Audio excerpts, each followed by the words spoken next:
Encapotado. É.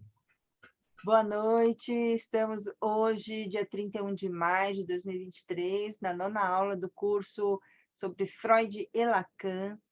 Hoje o tema é transferência.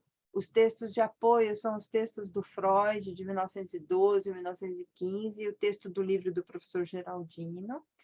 E a gente pretende que essa parte teórica vá até mais ou menos 21 horas, onde a gente encerra a gravação para começar a parte de supervisão clínica. Então, com a palavra, professor Geraldino, e vamos começar.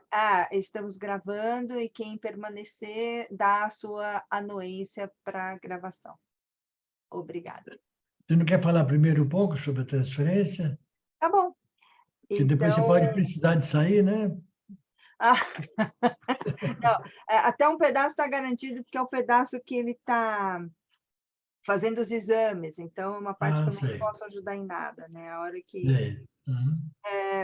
Então, deixa eu só pegar aqui o meu. O Freud, ele considerava o tema da transferência como um tema central na psicanálise, mas não foi de uma hora para outra que essa percepção e essa sistematização aconteceram. Então, no texto chamado Sobre a Dinâmica da Transferência, de 1912, eu estou usando essa edição aqui da Autêntica, e esse texto está na página 107. Então, nesse texto, vejam, 1912, ele, né, ainda não tinha concluído a parte de narcisismo, e ele se pergunta aqui como necessariamente a transferência se desencadeia durante um tratamento psicanalítico, e como ela assume o papel já conhecido durante o tratamento. Então, e ele fala da questão pulsional, ele também menciona a questão inata, e aí ele tem uma frase que eu acho sensacional, que ele fala: destino e acaso determinam o destino de um homem. Então, ele está falando dos fatores constitucionais ou constitutivos, e está falando das intercorrências existenciais. Então, ele fala que a transferência é a mais forte resistência contra o tratamento. Olha que coisa importante. Toda vez que a gente fala em relação transferencial, a gente também está falando sobre resistência ao tratamento. Então, em algumas vezes, ele fala do movimento da libido, e nesse texto ele dá importância muito grande à questão do recalque. Então, ele fala que uma das coisas mais difíceis da análise é o manejo da transferência. E na clínica a gente vê isso o tempo todo, né? Em que lugar a gente está posicionado ali, em que lugar o paciente está colocando a gente. Nem sempre é fácil a gente se dar conta e perceber isso, né? Então, depois ele fala que quanto mais tempo durar um tratamento analítico e quanto mais claramente o paciente reconhecer que apenas distorções do material patogênico não oferecem proteção contra o descortinamento, com mais coerência ele se utilizará daquele tipo de distorção que aparentemente lhe oferece as maiores vantagens, a distorção através da transferência. Então, aqui também nesse texto de 1912, ele fala: no tratamento analítico, a transferência parece nos surgir primeiro apenas como a arma mais poderosa da resistência. E podemos concluir que a intensidade e a duração da transferência são um efeito e uma expressão da resistência. O mecanismo da transferência resolve-se a partir de seu retorno à disponibilidade da libido, que permaneceu em posse de imagos infantis. O esclarecimento de seu papel no tratamento, porém, só funciona se abordarmos os seus vínculos com a resistência. Nesse mesmo texto, ele fala de transferência positiva e negativa. Então, ele fala, a gente precisa separar uma transferência positiva de uma negativa. A transferência de sentimentos carinhosos precisa ser separada daquelas de sentimentos hostis, tratando os dois tipos de transferência de forma separada. Então, e ele vai, acho que é uma diferença bem importante, porque a transferência negativa, muitas vezes, a gente encontra uma dificuldade bem maior para manejar, e às vezes ela não é percebida como transferência negativa. Então, ele fala como a transferência negativa precisa ser reconhecida como tal. E aí ele fala na neurose obsessiva, na própria histeria, e que não é fácil identificar e manejar a própria transferência. Então, e ele fala, né, o fenômeno da transferência é um dos pilares do tratamento analítico. E o que quer dizer de ser um dos pilares? É o meio que a gente tem para, de fato, conduzir o tratamento, digamos assim. Então, o que é que está sendo jogado na gente por aquele paciente? Ele está com sentimentos carinhosos, ele está com ódio, ele está boicotando. E quais são os indicadores clínicos da transferência, né, gente? Acho que tem um indicador importante que é o enquadre, então a presença, a frequência, a assiduidade, o pagamento é um ponto muito importante, e a possibilidade de a pessoa realmente fazer a associação livre. Então, aqui nesse texto, o autor fala, Freud, embora conhecesse o fenômeno lá em 1895, ele ainda não tinha elaborado o conceito sistematizado de transferência, especialmente no caso Dora e no Homem dos Ratos, quando paulatinamente o conceito vai ganhando contornos mais específicos e delimitados. Então, esse texto de 1912 é considerado o primeiro esforço de sistematização sobre a transferência, decisivo no contexto das primeiras dissidências do movimento psicanalítico. Nessa época, o Jung já estava ganhando asas próprias, já estava tendo algum problema aí com a própria situação do conceito de transferência. E então, desse primeiro texto, o autor aqui dessa edição, ele fala dos desdobramentos para o conceito de transferência para os pós-freudianos. Então, ele fala, Melanie Klein relê a transferência como situação transferencial, sob a perspectiva das relações objetais primitivas. Winnicott publicou em 1950 um artigo chamado Formas Clínicas da Transferência, como ele diferencia as manifestações e o manejo da transferência nas neuroses, nas psicoses e nos pacientes borderline. Bion trata a transferência como um caso particular de transformação. E, finalmente, Lacan dedicou a sessão do dia 3 de fevereiro de 54 do seu seminário Os Escritos Técnicos de Freud a uma releitura dos conceitos de transferência e resistência. Alguns anos mais tarde, Lacan dedicou um ano inteiro de seu seminário a uma redefinição do conceito de transferência, afastando dos fenômenos da sugestão, resistência e repetição aos quais estava vinculado na obra de Freud, e articulando em torno da noção de amor ao saber. Então, essas são as observações que eu gostaria de fazer em relação a esse primeiro texto sobre a dinâmica da transferência de 1912. E gostaria de ver se vocês têm questões, se vocês gostariam de perguntar alguma coisa desse texto, tendo lido ou não.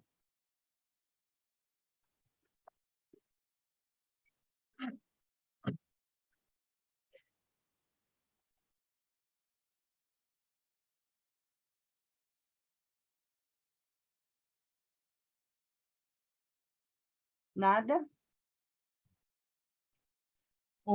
Helena, eu não sei se foi nesse texto É. ou não que eu li alguma coisa a respeito da transferência ser essencial para o tratamento. Ah, nos dois, Angela.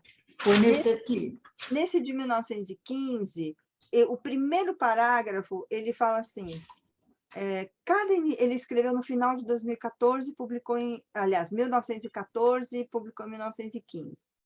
Ele fala, cada iniciante na psicanálise, por certo, teme de início as dificuldades que lhe apresentarão a interpretação daquilo que ocorre, ein Falle, a sequência de cada ocorrência, cada ato do analisando. Ao paciente a tarefa da reprodução do recalcado. Mas logo ele dará importância menor a essas dificuldades, trocando-as pela convicção de que as únicas dificuldades realmente sérias são encontradas no manejo da transferência. Então, ele fala que é uma situação única. Nesse texto de 1915, ele vai falando sobre exemplos. Então, o caso de uma mulher que se apaixona pelo... Ele chama de médico, aqui ainda estava preso a questão de médico. E ele é muito explícito, muito didático, falando que se o médico ceder a esse lugar de poder, etc., ele está cometendo um grande erro, a psicanálise acaba. Simplesmente o processo acaba. Interessante que ele fala muito do médico e a paciente, né? Eu não vi aí uma alusão à médica e o paciente. Nem tinha médica nessa época, né, Ângela? Praticamente eram raríssimas as mulheres que podiam estudar, que podiam fazer, inclusive, medicina. Mas ele tomou esse exemplo do enamoramento e do apaixonamento. E ele fala, o tratamento psicanalítico constrói-se sobre a veracidade. Ele traz aqui um conceito bem importante, que ele diz assim, esse sentimento transferencial dessa mulher que se apaixona pelo médico é um sentimento verdadeiro, porém falso. E é nessa ambivalência que o profissional vai se abster, vai renunciar a qualquer exercício de poder. E aí ele fala assim, fórmulas sublimes pouco podem contra as paixões. Você diz falso o amor, porque há um grande questionamento, né? Se esse amor realmente é real. Então, ele é falso, porque é uma pessoa que a pessoa não conhece, ela vê uma vez por semana, que veja 4 vezes por semana, mas ela não conhece, não convive. É nesse sentido que ele é inautêntico. Mas, paradoxalmente, ele é verdadeiro, porque toda a catexia das relações primárias daquela pessoa estão lá. As relações são marcadas pela questão das posições infantis. Então, é um amor, a pessoa sofre, a pessoa se apaixona, e na contrapartida, quando é negativa a transferência, o ódio é brutal. Por isso, e ele também sinaliza nesse texto de 1915, a importância da contratransferência. Ele menciona a contratransferência pela primeira vez numa carta para o Jung, e depois ele fala que não se tem um bom domínio de si próprio, podendo o analista ir repentinamente além do que se pretendia. Mas isso não se deve negar a indiferença adquirida pelo domínio da contratransferência. Então, ele fala, se a paciente tem o que ele chama da sua corte, o seu enamoramento correspondido, seria uma total derrota para o tratamento. Acabou a metáfora, acabou a possibilidade de metaforizar e trabalhar as posições. Então, acatar as demandas de amor por parte do paciente é tão fatal, é fatal para a análise. O caminho do analista é outro. E quanto mais dermos a impressão de estarmos imunes a toda a tentação, mais facilmente poderemos extrair da situação seu teor analítico. A paciente cujo recalque sexual não tenha sido suspenso, mas apenas afastado para o segundo plano, vai sentir suficientemente segura para trazer à tona todas as suas condições para o amor, todas as fantasias do seu anseio sexual, todas as características do seu enamoramento para, a partir delas, encontrar ela própria o caminho para as motivações infantis do seu amor. E ele está dando tudo isso como um exemplo. Ele pegou essa relação médico-homem, paciente-mulher, e aí ele insiste, essa questão de se produzir, a paciente produzir uma resistência sob a forma evidente de enamoramento. Nesse sentido, que esse jogo do que é verdadeiro e o que é falso, né, e a gente não entra nesse mérito. O que a gente vê é que existe um afeto, e um afeto que é autêntico, que produz efeitos, tanto para vincular o paciente ao analista, como para fazer uma construção de resistência ao tratamento. Essa é a ambivalência básica da transferência. Não sei se eu te respondi, Ângela. Você está sem som. Está sem som. Você está sem som, Ângela. Eu fiquei na dúvida, porque a princípio eu entendi que ele falava que a transferência é essencial para o sucesso do tratamento. Depois, num outro texto, num outro lugar, que eu não me lembro onde eu li, né, que diz que não, que a transferência não é importante, ele tira totalmente a importância da transferência no tratamento. Eu não sei onde é esse segundo ponto, porque o que eu vejo é que ele sustenta o tempo todo. Ele sustenta, então eu que entendi errado. Precisa ver onde que você leu isso, porque o Freud tem isso. Às vezes ele diz um negócio para dizer que não depois. Se a gente lê meio rápido, passa batida a ideia. Mas ele sustenta o tempo todo, tanto que ele usa essa expressão, ele é um pilar da psicanálise. Sem transferência, não há, e ele usa o termo cura analítica. Então, aqui nesse volume aqui que eu estou usando, no texto de 1915, estou na página 177, ele fala os traços do enamoramento que surge no tratamento analítico, o caráter de amor autêntico. Aí ele fala, a gente tem alguns traços, né, que garantem uma posição especial. Primeiro, ele é provocado pela situação analítica. Segundo, ele é potencializado pela resistência que domina a situação. E terceiro, ele carece em alto grau da consideração pela realidade. Ele é menos sagaz, mais despreocupado com as consequências, mais cego na avaliação da pessoa amada do que gostaríamos de atribuir a um enamoramento normal. Mas não esqueçamos que justamente esses traços que desviam da norma perfazem o essencial de um enamoramento. E ele vai discutindo cada um desses itens, de como a situação analítica provoca a transferência, e ele fala, para o analista é impensável ceder a esse amor. Por mais que ele tenha o amor em alto juízo, ele precisa colocar em um juízo maior o fato de ter a oportunidade de levar a sua paciente a superar um estágio decisivo de sua vida. Ela deve aprender com ele a superação do princípio de prazer, a renúncia a uma satisfação próxima, mas socialmente não classificada, em benefício de uma mais distante, talvez até incerta, mas tanto psicológica quanto socialmente irrepreensível. E aí, então, ele fala dessa luta tripla que o psicoterapeuta tem a enfrentar, que ele chama de psicoterapeuta analítico. Então, o seu interior contra as forças que querem tirá-lo do nível analítico, fora da análise, contra os adversários que questionam a importância das forças pulsionais e o impedem de utilizá-las em sua técnica científica, e na análise, contra os pacientes que no início se portam como adversários, mas depois anunciam a supervalorização da vida sexual que os dominava e depois querem aprisionar o médico com a sua paixão socialmente irrefreada. Então, ele é muito lúcido. Ele fala que a psicanálise não se furta, assim como o químico, não é porque o químico mexe com materiais explosivos que ele vai deixar de trabalhar. E ele fala assim, o psicanalista, ele não vai deixar de manipular as mais perigosas moções anímicas, dominando-as para o bem do paciente.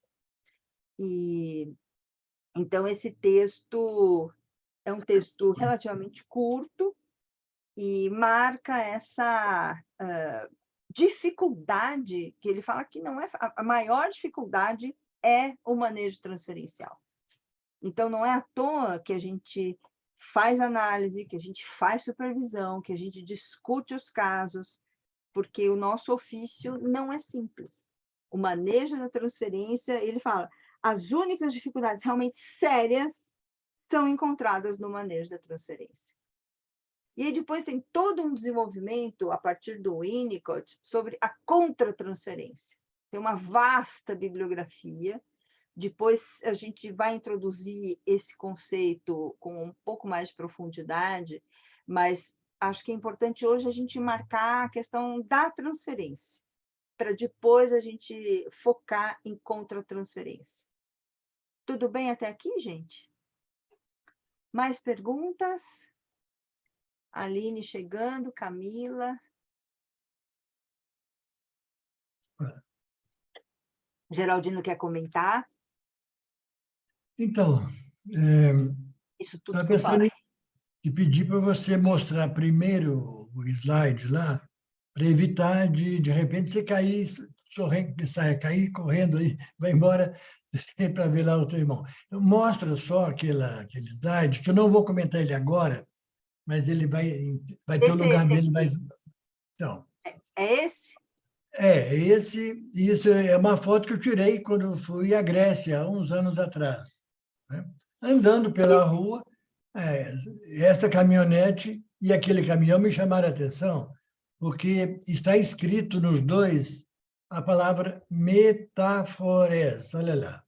Lá em cima no caminhão está escrito metáforas. E na caminhonete atrás, volta um pouquinho, Helena. Na caminhonete está metáfora, né? E isso uma caminhonete de produtos agrícolas, por isso está escrito essas coisas. Mas o importante é metáfora. As palavras são um pouquinho diferentes do português, mas dá para ver que é metáfora de um lado e metáfora de outro. Num caminhão. Bom, vamos esquecer isso por enquanto. Daqui a pouco eu chego lá e... Bom, aqui é sintagma. Olha as palavras gregas. Sintagma, que é muito utilizado aí na linguística. Sintagma e... Qual é outro? Paradigma. Sintagma e paradigma. Bom, sintagma é uma maneira, esse sim do grego sempre fala juntar as coisas, junto, palavras juntas com palavras, né? Então, como tem sintoma, sintagma, metáfora, bom, deixa aqui assim em stand-by, que depois eu vou comentar, mas pode tirar a foto aí, Helena, obrigado. Então, vamos lá.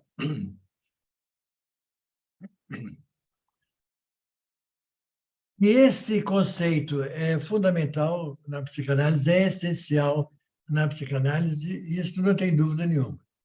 Não funciona nenhuma análise se não houver transferência.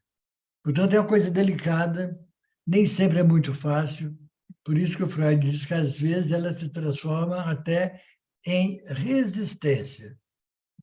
Mas daqui a pouco eu falo em que situação a gente pode pensar isso, né? Mas que sem a transferência não tem nenhuma chance de haver análise. Mas de onde o Freud tirou essa ideia de transferência? Então, ele vai explicar da seguinte maneira, que em todo agrupamento humano, todo, seja ele qual for, de qualquer natureza, surge logo o fenômeno transferencial. Bom, nós aqui estamos falando de análise, né? Mas ele falou que em todo grupo. Então, vamos pensar. Alguns outros grupos. Onde é que está a transferência? Por exemplo, na área política. Na área política, quando tem algum líder político, por exemplo. Vamos supor, temos aí o Bolsonaro, é um líder. Quantos milhões de pessoas seguiram esse cara e votaram nele? Milhões, quase a metade da população dos votantes no Brasil. Isso significa transferência, eles transferem para esse suposto líder, ou líderes mesmo, transferem para ele uma esperança, uma expectativa, uma confiança, enfim, que ele vai resolver os problemas da população. Do outro lado, tem, então, os seguidores do PT. A mesma coisa. Tem ali um líder e as pessoas confiam nele, colocam nele toda a esperança de que ele vai resolver os problemas sociais, coisa do tipo assim. Isso é um tipo de transferência. E, em geral, ela é positiva quando é para o próprio ídolo escolhido. Então, os petistas têm uma transferência positiva com relação ao Lula, mas os petistas teriam uma transferência negativa com relação ao Bolsonaro, e por aí vai. Isso tudo pode acontecer na análise. Por exemplo, no futebol, no esporte, um monte de gente que torce pelo Corinthians, outro monte que torce aí pela Helena, que é paulista, né, do São Paulo. Como é que chama paulistana? Não. Torcedor de São Paulo, São como é que chama? Paulina. São São Paulina. Paulina. São Paulina. Então, torcer para São Paulo, Corinthians para o Palmeiras, significa que há um grande número de pessoas que desenvolvem uma transferência amorosa com relação ao seu próprio time. Aí não é uma pessoa, é um grupo, né? Mas, enfim, o que o Freud deixa claro é isso. Juntou aí um número de pessoas, a partir de 3 ou 4, pronto, tem transferência aí no meio. Aqui entre nós, por exemplo, aqui ó, quase uma dúzia de pessoas aqui na telinha. Nós formamos um grupo. A partir do momento que nós formamos um grupo que tem ideais comuns, que no caso é estudar psicanálise, se formar em psicanálise, logo se manifesta a transferência entre as pessoas desse grupo. Em que essa transferência aparece? Aparece quando a gente olha para uma pessoa do grupo e fala, eu gosto dessa pessoa por isso, por isso, por isso, por aquilo. Mas eu tenho antipatia com aquela outra por isso, por isso, por isso, por aquilo. Então, está aí a transferência positiva e negativa. Não tem como evitar isso, porque as pessoas se solidarizam. O ser humano precisa da presença dos outros. Essa alteridade, a gente precisa da alteridade. A gente precisa do outro. Desde que a gente nasce, como nascemos desamparados, o bebê nasce totalmente desamparado, então ele tem que desenvolver uma transferência. Supor, com quem? Primeiramente com a mãe. Há uma transferência positiva do bebê com a sua mãe, da mãe com o seu bebê. Eventualmente, pode haver também uma transferência negativa entre esses elementos. É assim que tudo pode acontecer, amor e ódio. Mas desde que a gente depende da presença dos outros, e são os outros que nos passam, né, o que nós somos de fato, a nossa identidade. A gente precisa de olhar o outro como um espelho, e nesse espelho, então, a gente vai concluir o que nós somos pelo que o outro fala de nós. Muitas vezes o outro fala de nós alguma coisa que a gente fala, não, não é nada disso, está totalmente enganado. Aí seria uma transferência negativa. Ou então a pessoa, gostei do que você falou a meu respeito, que bom, acho que é isso mesmo. Transferência positiva. Então, é um fenômeno universal. Agora, o Freud vai destacar que esse fenômeno transferencial, na nossa tarefa, vai se chamar transferência analítica. Já é um pouco diferente, mas tem a sua característica própria, que é uma transferência analítica, isto é, entre um analisante e um analista. Entre paciente e analista, seja que nome que se dê isso. Isso significa que, nessa relação analítica, existe e tem que haver transferência. Se não houver transferência, não tem análise.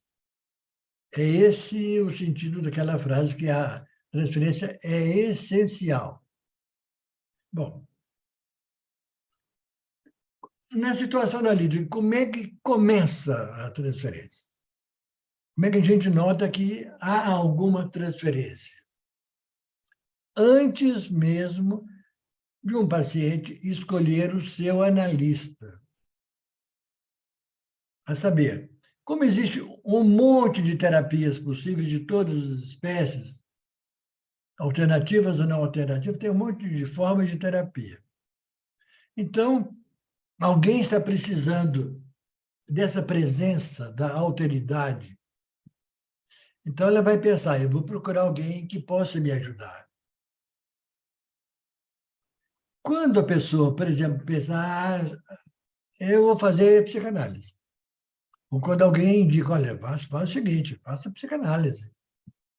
Então, já começa uma transferência com relação à psicanálise. Você nem escolheu ainda o analista, mas sabe que vai fazer análise. Então, já decidiu. De repente, você pega lá o WhatsApp, pega o telefone do sujeito, o e-mail, e entra em contato. Primeira mensagem, gostaria de fazer análise com você. Agora, a transferência já começa a se ligar no analista. Estava na psicanálise, uma coisa geral, assim, meio difusa. Depois, você entra em contato com alguém, aí já é a pessoa do analista, mas ainda você nem viu o cara, nem conhece. Só falou pelo telefone ou pelo WhatsApp. Até o momento que você chega e vai lá no consultório ou entra aqui na telinha, se for online, aí você vê a cara do sujeito. E é bom ver, né? Para a gente não ficar achando que o analista é um fantasma. Vem aqui, abre aqui o vídeo. Eu tenho paciente que, toda vez que vai fazer uma sessão, ela propõe o seguinte: abre aqui a telinha, abre o vídeo, se cumprimenta, olá, bom dia, tudo bem, blá, blá, agora tira o vídeo. E o resto da sessão você passa só com áudio. É uma maneira, mas não tem que ser necessariamente assim. Pode ser o tempo todo com vídeo, pode ser o tempo todo só com áudio. O importante é que agora as pessoas se ligam diretamente uma com a outra. E vão gostar ou vão não gostar, em qualquer caso da transferência. Se gostam, Freud chamava de transferência positiva. Se não gosta, ele chamaria de transferência negativa. Mas eu vou tentar mostrar para vocês aqui como esse conceito se tornou presente desde o começo, dos primeiros casos que foram relatados aqui sobre a psicanálise. Desde o começo, isso se tornou uma questão difícil, uma questão complicada, e a psicanálise começou exatamente com grandes erros com relação à transferência. Começou com erro. Qual foi o primeiro caso famoso que todo mundo discute até hoje, que nem foi atendido pelo Freud? É o caso Ana O. A Ana O, atendida pelo Breuer. Então, o Freud ficou curioso quando soube que o Breuer estava atendendo uma paciente. O Freud nem tinha começado ainda. Então, ele falou, escuta, eu gostaria de acompanhar isso aí também. Você me conta como é que está acontecendo esse caso que você está atendendo? O Breuer aceitou, vamos lá, eu vou te contando tudo. E foi passando as informações para o Freud. E o Freud foi logo percebendo, tem alguma coisa errada aí. E o que era? Porque, na teoria geral do Freud, as neuroses todas surgem por causa de uma repressão sexual. É a coisa da sexualidade reprimida, faz a gente sofrer, deixa a gente neurótico. Então, o Freud falou com o Breuer, escuta, tome cuidado aí, porque em toda relação analista, como qualquer relação humana, como eu falei, surge alguma preferência, surge algum pedido, alguma demanda de amor.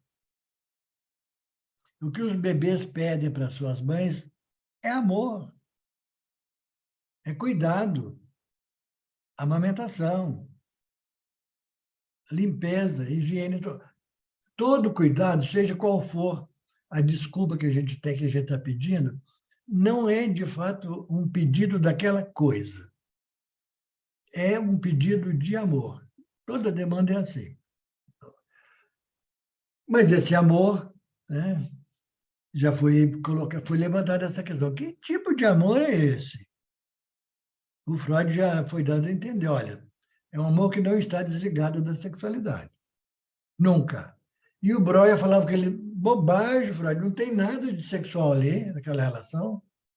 Eu falei, mas tem, você não está vendo. Não, não tem, não tem. Foi essa briga do Freud com o Breuer durante muito tempo, até eles brigarem definitivamente, lá pelo um certo tempo. E depois que eles se afastaram, já tinha acontecido aquilo que a gente chamaria quase que o primeiro escândalo na psicanálise, né, com relação à transferência, com relação ao tratamento analítico. Porque nessa discussão, o Breuer não quis aceitar que aquela relação era uma relação amorosa, era afetiva, mas não tinha nada de sexo. Então, o Freud insistia, mas é sexual. Bom, o que aconteceu no final desse tratamento? Você deve conhecer a história. A relação entre o Breuer e a Ana Oh foi ficando tão caliente, vamos falar assim, né? Tão envolvente, tão interessante, né? Que a mulher do Breuer começou a se queixar dele. Escuta, que paciente é essa? Que fica mandando presentinhos para você quase todo dia, e você dá presentes para ela, você fala dela toda hora. Quem é essa mulher? É o Breuer. Não, não tem nada demais, é um trabalho profissional, não tem nada demais. Até chegou um momento que ela diz para o marido, olha, ou ela ou eu. Isso quando uma mulher fala, ou uma pessoa qualquer, um homem também, ou eu, é sinal seguinte, olha, melou a situação.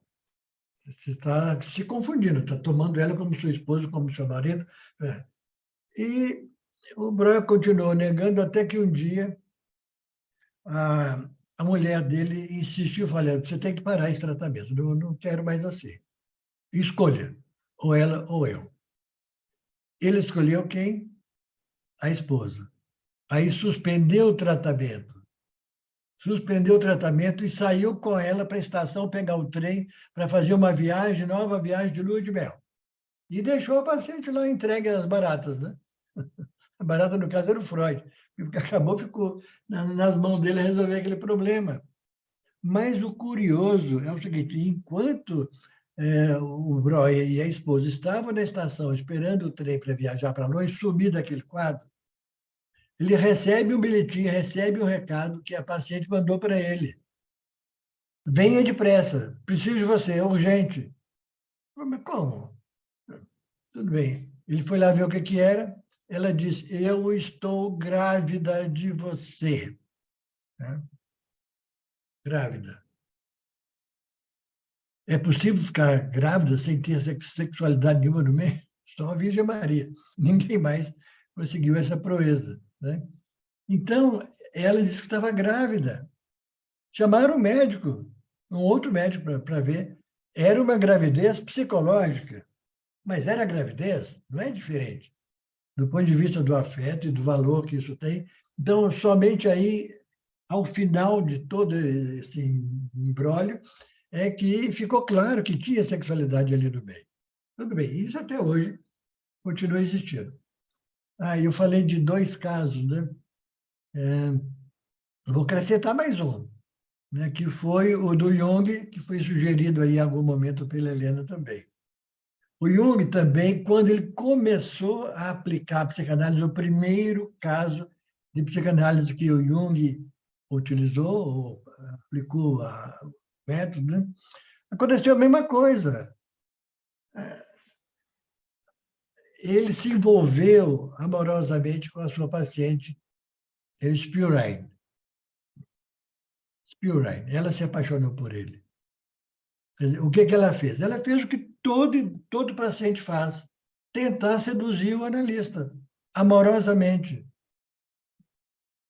É um desejo que passa pela cabeça de todo mundo seduzir alguém. Por que isso vai para o analista?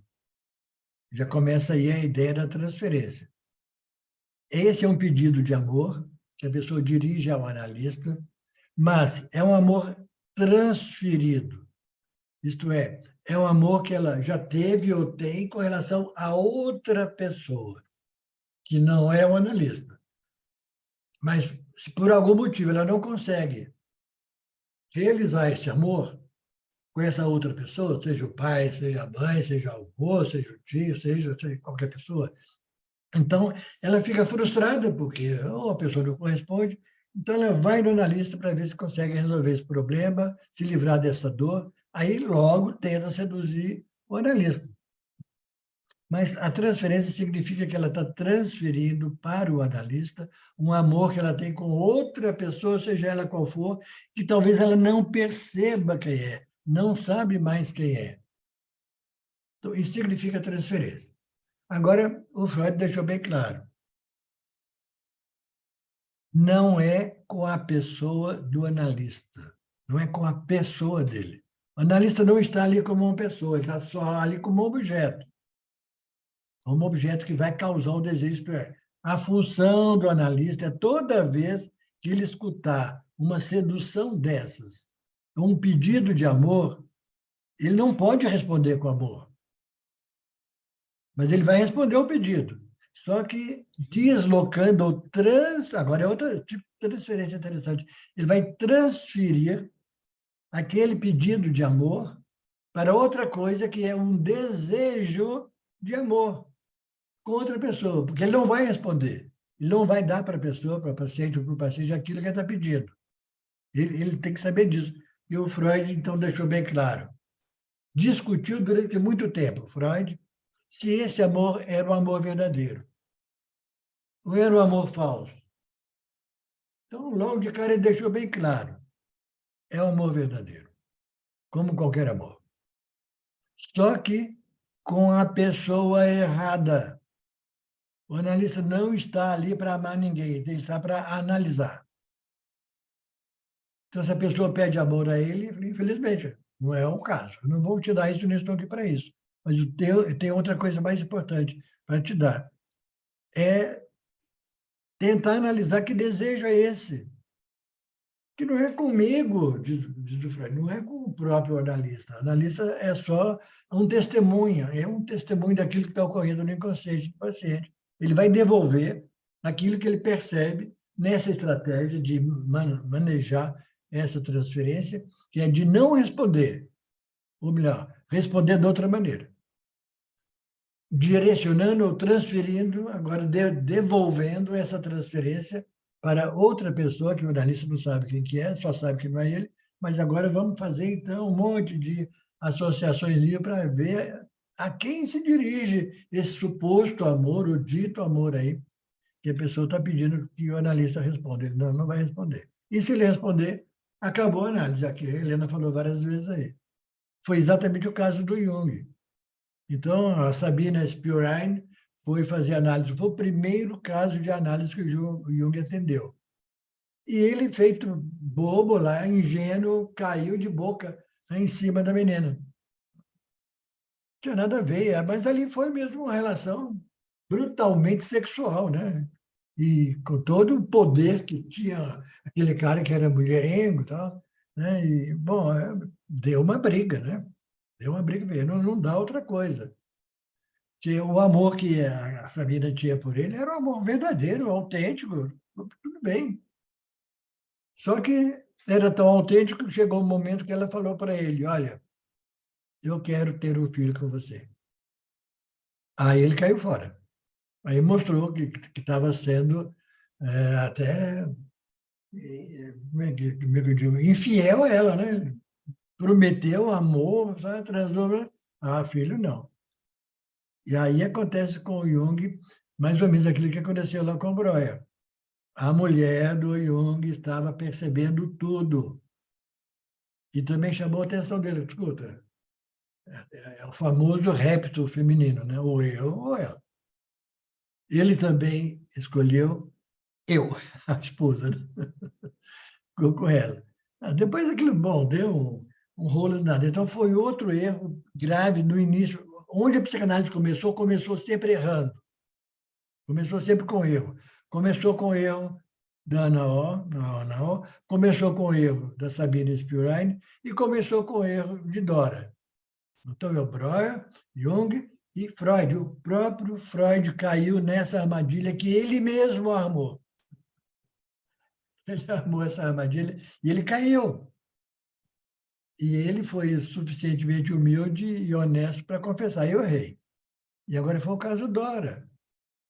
Então, é sempre bom repetir, ainda que possa ser enfadonho, mas o que aconteceu com o caso Dora? Não é que o Freud tenha caído na armadilha como caíram os outros antes dele, mas, mesmo assim, ele errou ao escutar mal, ouvir mal o problema de Dora. Então, quando Dora confessa para ele que estava tendo uma espécie de intimidades, né, com a senhora K, que era a amante do pai de Dora. Então, ela foi procurar essa mulher. Ela era uma menina, praticamente, 15 anos, 16 anos, não sabia nada sobre sexualidade, não sabia nada sobre o que era a vida amorosa, e ela também estava tendo uma relação de amante, né, com o senhor K, que é o marido que é o marido da amante do pai dela. Olha só a confusão que foi feita lá, né?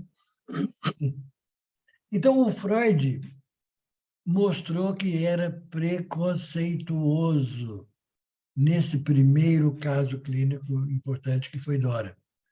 Porque quando ele viu Dora comentando sobre a senhora K, as intimidades que tinha com ela, então o Freud concluiu que aquilo era uma relação homossexual. E o Freud também estava começando, aí não estava com a cabeça muito bem feita, né? Como vai acontecer mais para frente. Ele deu, de certa maneira, a entender para Dora que não era bom esse negócio de homossexualidade, né? Assim, nas entrelinhas, dando a entender, olha, procure um homem, né? Muito mais interessante você ter relação com um homem do que com uma mulher. E aí, aconteceu o quê? Entrou aí a transferência, contra-transferência, né? da parte do Freud, e a análise acabou. Não dá para trabalhar com contra-transferência numa análise que ela desaparece, a pessoa não se sente escutada, a Dora saiu fora. Numa análise que foi meio abortada, muito rápida. E o Freud errou. Então, os três grandes casos, Ana O, a Sabine Spielrein e a Dora, inauguraram a psicanálise, cada uma com um analista diferente, mas inauguraram a psicanálise como um erro grasso, né, de contra-transferência.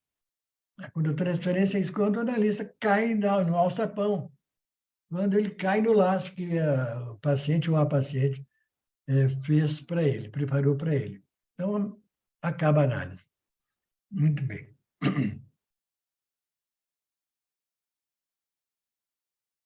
Há algumas diferenças importantes entre a teoria que o Freud propôs sobre a transferência e a continuidade que o Lacan deu a esse conceito fundamental. Na psicanálise tem alguns conceitos que são chamados mesmo fundamentais. Esse é o título dos seminários do Lacan. E o mais fundamental de todos eles é o inconsciente. E o trabalho do analista consiste exatamente em pesquisar o que está no inconsciente das pessoas. Sobretudo quando as pessoas falam esse discurso histérico, né, que é o discurso de todos os pacientes, sejam homens ou mulheres, esse discurso histérico e tentar conquistar o analista. Então, o que o analista tem que fazer é não dar a resposta do mesmo jeito que foi feita a pergunta. Ele dá outra resposta, desloca, transfere. Aquilo que está na consciência, que está sendo pedido ali na hora, ele transfere para o inconsciente. Se há alguma coisa que está recalcada no seu inconsciente, você não está sabendo bem o que é, vamos ver lá no inconsciente o que tem lá. Isso significa... Esse é o trabalho do analista. Isso é interpretação. É um deslocamento, né, daquele discurso que é manifesto, consciente, portanto, para um outro discurso, que é um discurso inconsciente. O conteúdo latente, que o Freud chama. Muito bem. Mas eu gostaria de fazer a seguinte comparação agora. Qual a diferença entre Freud e Lacan? Porque esses erros aconteceram bem no comecinho. E não por acaso o Freud passou a escrever alguns livros sobre transferência, como a Helena mostrou aí há pouco. Aquela coleção aí de 1912 a 15, alguns livros lá que o Freud escreve para os jornalistas que estão começando. Olha, tomem cuidado. Estão iniciando esse trabalho, vejam bem, isso é cheio de perigo, se tomar cuidado para não entrar em erro aí, sobretudo com relação à transferência, que é difícil de a gente adivinhar, até porque o analista se sentir elogiado, se sentir seduzido, isso para o ego de qualquer pessoa é muito agradável. Oh, que bom, gosta de mim, eu sou bom, eu sou o máximo. Nada disso.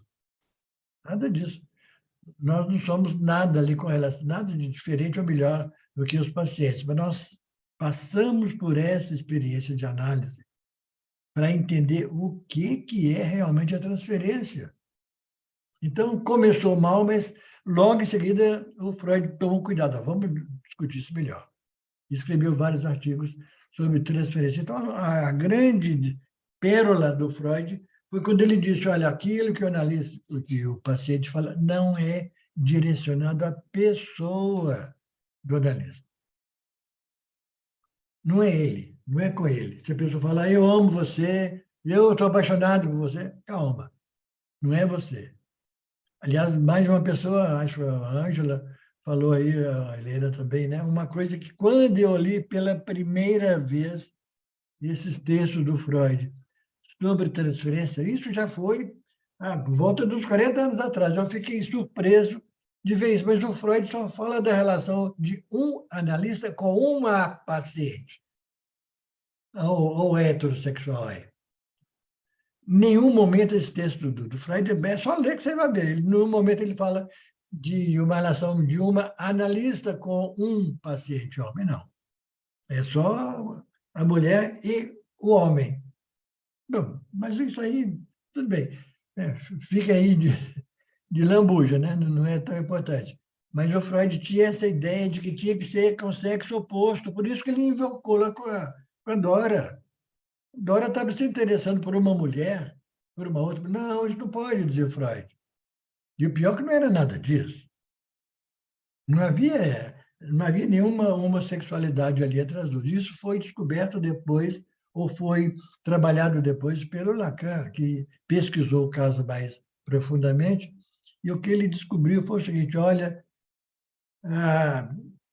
a Dora não estava nem um pouco interessada em uma relação homossexual. Ela estava interessada era em saber o que é uma mulher. Ela era jovem, não sabia ainda. Qual o desejo de uma mulher? O que era uma mulher? O que faz com que uma mulher seja desejada? Por que ela tinha essa dúvida? Por quê? O pai dela, o pai de Dora, largou a própria mulher e foi se tornar amante da senhora K. Então, Dora perguntava, o que a senhora K tem que a minha mãe não tem? Que ele largou ela. Então, ele queria saber o que é uma mulher. É a questão da feminilidade, só ela queria saber isso.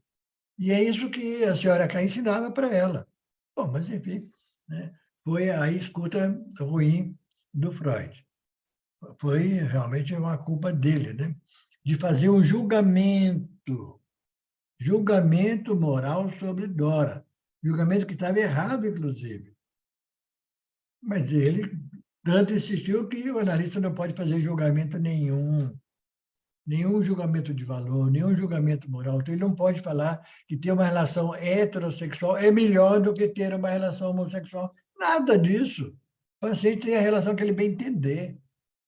Não tem que dar satisfação para ninguém, muito menos para o analista. O analista não tem que querer corrigir ele, dizendo que está errado. Não, se ele tem a relação heterossexual, ele está certo.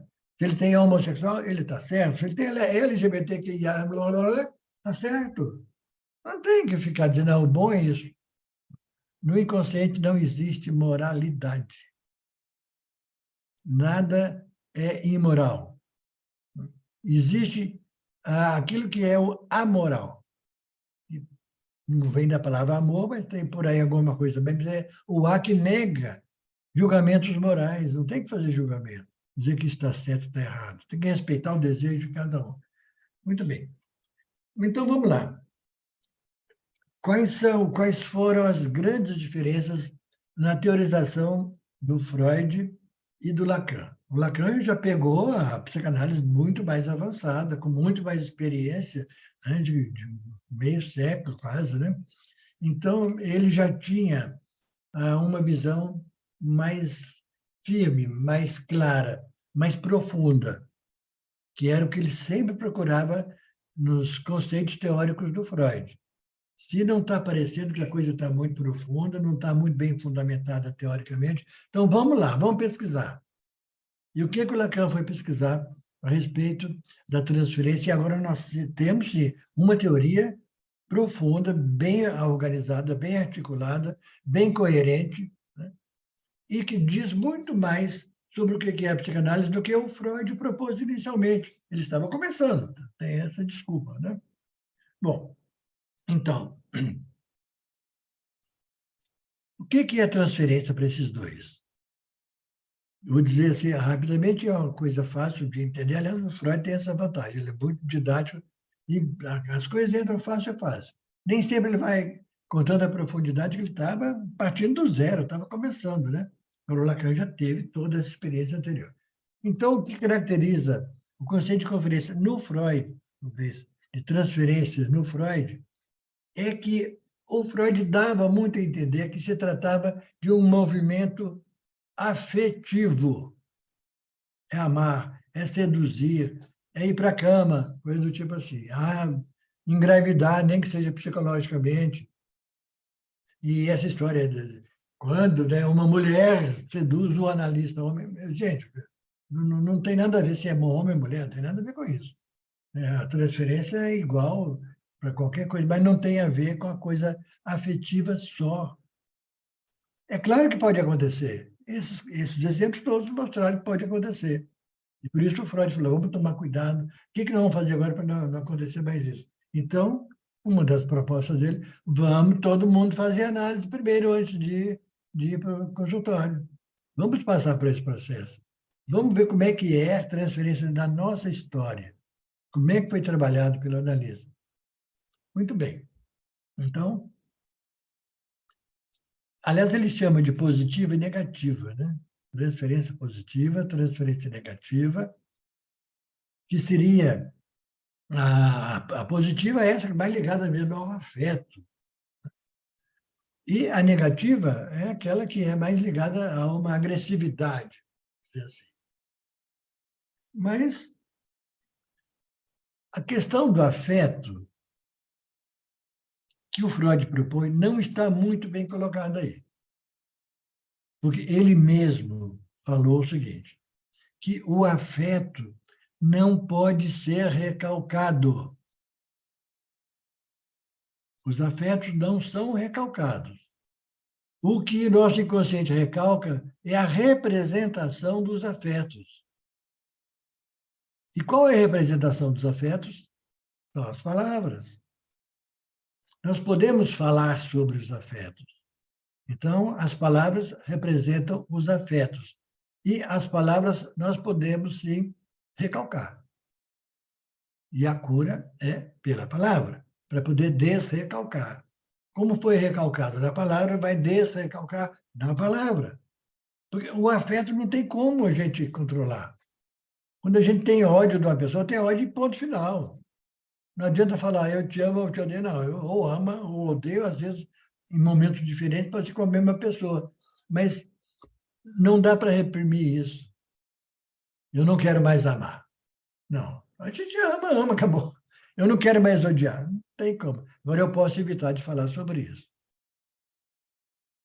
Então, o recalque é na palavra e não no afeto.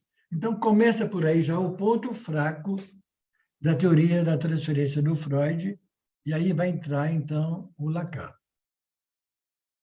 Resumindo, para o Freud, a gente transfere para o analista os nossos afetos.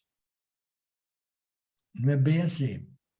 Embora tem certa razão, porque se a gente consegue transformar essa sedução num desejo, e não num pedido simplesmente consciente, mas num desejo inconsciente, que é lá que está a palavra que está substituindo o afeto. Então, aí é possível analisar.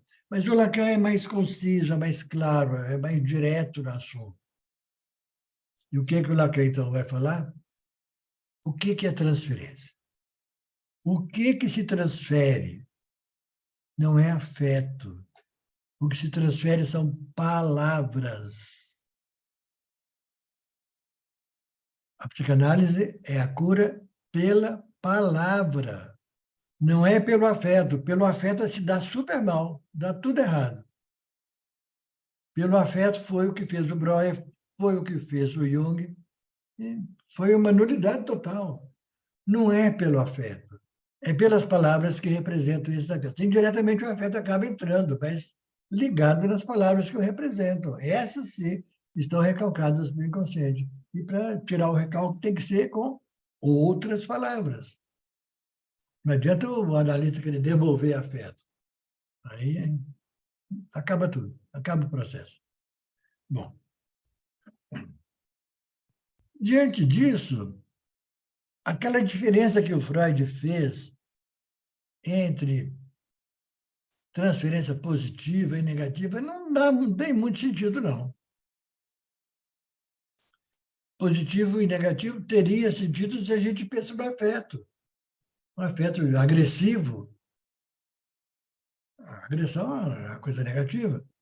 Um afeto positivo, de carinho, de amor, do tipo assim. Mas não é isso que caracteriza a transferência. Além de que, tem uma coisa meio ambígua, talvez, que tenha aparecido, né? É que se a transferência é tão essencial, mas qual transferência?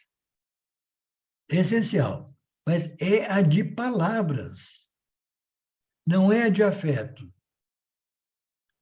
Na cultura em geral, sobretudo na cultura cinematográfica, ou muito também da literatura, se explora esse conceito de transferência analítica, sempre valorizando o que? O afeto. Se a gente vê um filme sobre psicanálise, é raro não haver uma referência se apaixonou pelo analista. Isso dá um sucesso de bilheteria, né? Alguém escrevia um processo analítico onde rola uma coisa lá que não tem nada a ver com a psicanálise, o filme vai ser prêmio de bilheteria. Então, os filmes sempre mostram assim, em geral, uma paciente que se apaixona pelo analista. E fica aquilo ali, vai, não vai, vai, não vai, vai, não vai. Mas não se trata disso. A transferência, repito, não é afetiva. O que o Lacan propõe é que, porque essa questão, os filmes dão a entender que se não tem uma relação afetiva transferencial, não tem análise. Tem nada a ver.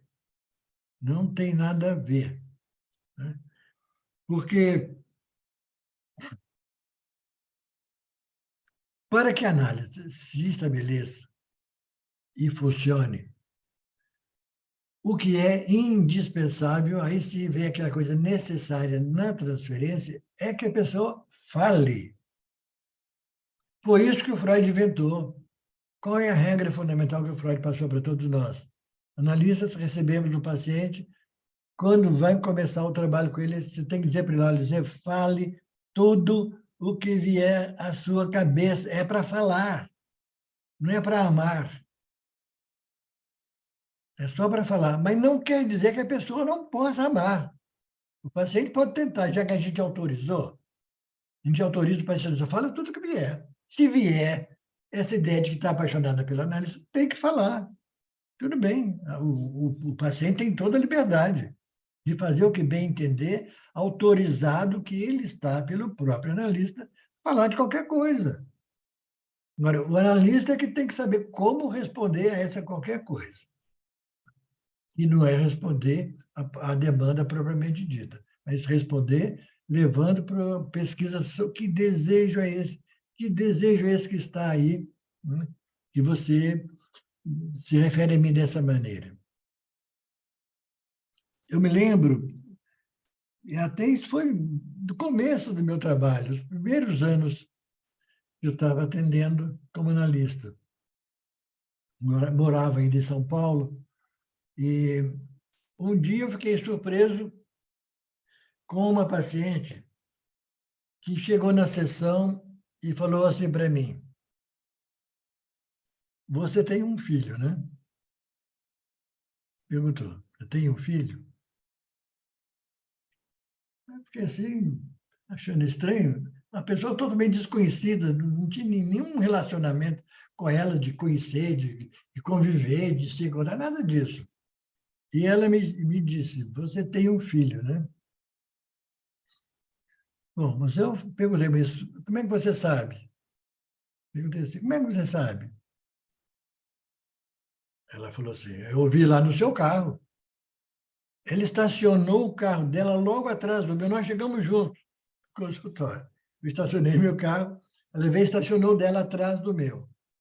Aí ela falou: eu vi lá que tem uma cadeira de neném, cadeira de criança pequena, e eu vi que tem lá uns desenhos, uns negócios, uns adesivos pregados no vidro do carro, e são adesivos que os meninos, não as meninas, usam. Portanto, eu tenho certeza que você tem um filho. Eu falei: tenho sim. Não tem como negar, não. Aquela cadeira não existe. Aquele adesivo, não, que é isso? Ela sabia que o carro era meu. Isso é uma cadeira de criança. E adesivos de menino, chiclete, essas coisas do tipo assim.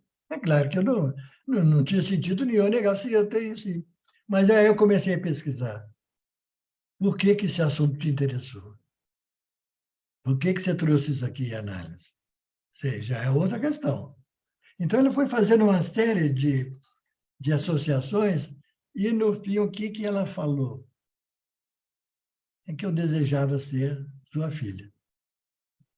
Então, aí, eu, na função de pai, na função paterna, né?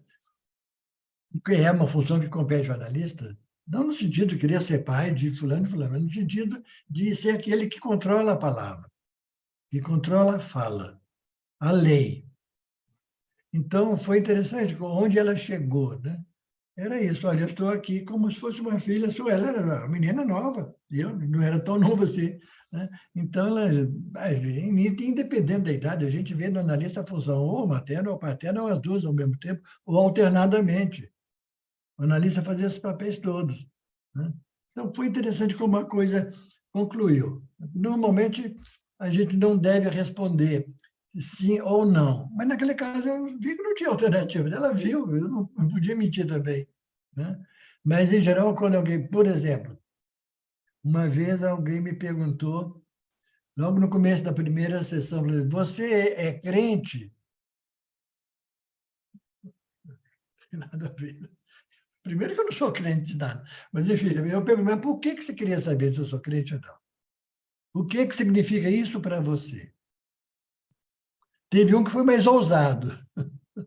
Foi mais ousado. Perguntou: você é gay? Ele falou assim. Então, você não tem que ficar respondendo sim ou não, não. Qual é a questão? Por quê? Que desejo é esse que está aí atrás dessa pergunta? Isso é a transferência ao contrário, né? Devolver para o paciente aquilo que ele falou. Isto é, sair do pedido expresso consciente, o manifesto, para aquilo que é o inconsciente, para aquilo que está recalcado ali, o conteúdo manifesto. O que é o conteúdo latente? Qual é o seu desejo nessa pergunta? Não precisa responder se é ou se não é. mas simplesmente devolve para o sujeito, né? Isso é o manejo da transferência e muito legal e muito efetivo. Esse é um bom manejo. A Helena falou várias vezes aí, a dificuldade de manejar com a transferência. Então, a primeira coisa é isso, não entrar no jogo do paciente, não entrar no discurso dele, mas deslocar sempre para um lado ou para outro, para o lado, que é a verdadeira fonte, né, daquilo que está sendo dito ali. Atrás daquele conteúdo manifesto, tipo, você é gay, você é crente, você não sei o quê. Então, agora, atrás disso, a gente sabe que existe um outro conteúdo, que é o conteúdo latente. A gente, como analista, não sabe qual é esse conteúdo, mas sabe que ele existe. Essa é a questão. Então, começar a pesquisar que outro conteúdo é isso, é isso. O que está no seu inconsciente? O que você falou está na consciência. Mas e agora? Qual é a outra banda aí dessa fita? Qual é o outro lado dessa banda de médios, né? Então, é provocar através de pedidos de associações que te faz pensar isso, mais aquilo, e mais aquilo, até que chega num ponto, em geral, se chega num ponto que a pessoa descobri, agora estou sabendo por que eu estou fazendo isso. Bom, então,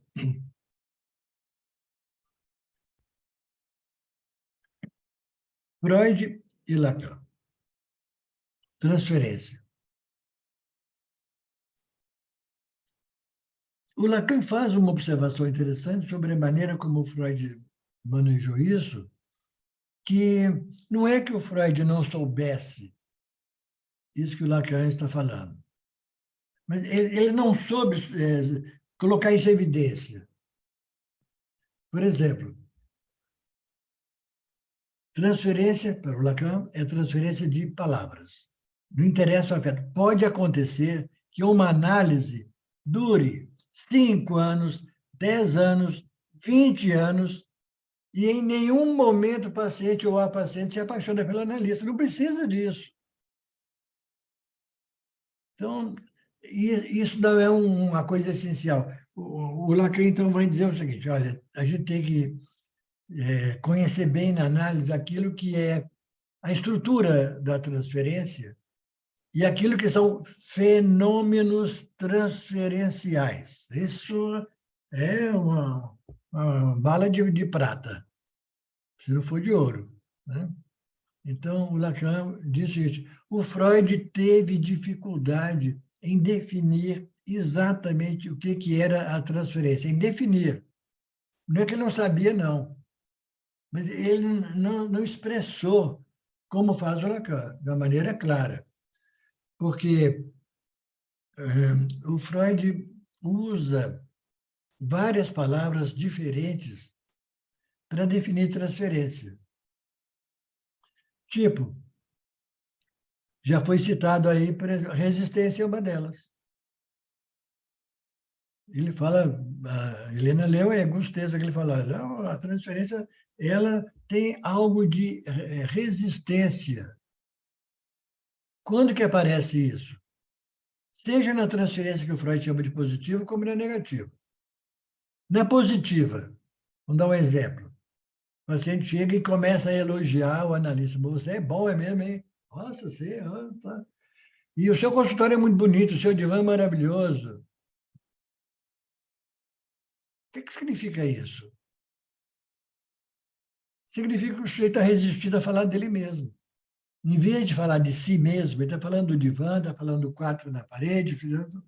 Isso é resistência. Você tem que falar dele. Fale tudo que vier à cabeça, mas que seja relacionado com você. Você não vai falar de futebol, nem falar de política, numa sessão de análise, não tem nada a ver. Tem outros lugares bons para a gente falar sobre isso. Mas lá, a gente tem que falar sobre a gente mesmo, sobre o nosso inconsciente. Então, muitas vezes, esses arranjos de elogios ou de agressões são simplesmente uma maneira que o cara está usando para não falar de si mesmo. Então, aí o Freud deu uma dentro com a Dora. Aí o Freud sacou, ótimo, foi uma intervenção dele que valeu a pena para cobrir aquele erro que ele fez de interpretação. quando Dora passou várias sessões seguintes reclamando dos problemas que tinha na família dela. Falei, mas que absurdo, olha, meu pai separou da minha mãe, que coisa horrorosa, que minha mãe é assim, meu pai é assado, tal, tal, tal.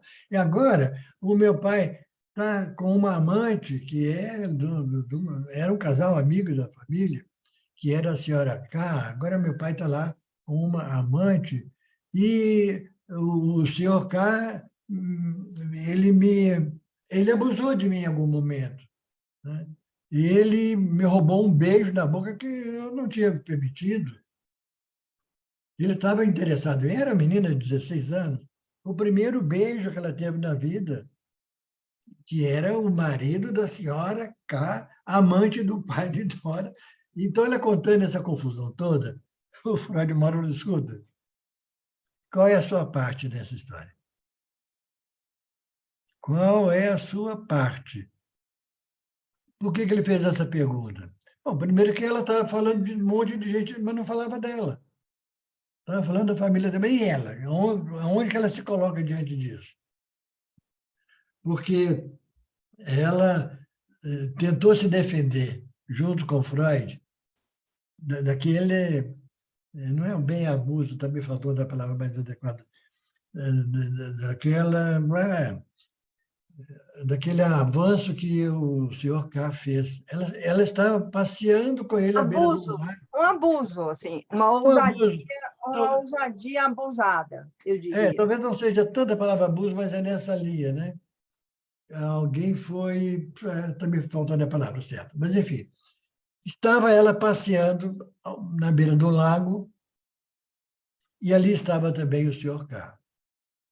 Ele se aproximou, começou aquela conversinha enfiada, aí para cá, para aí para cá, de repente agarra ela e dá um beijo na boca. Assédio, eu queria falar de assédio. Né? Deu um beijo na boca. Aí o que ela disse para o Freud? Ah, doutor, sabe o que eu fiz? Olha só o que eu fiz.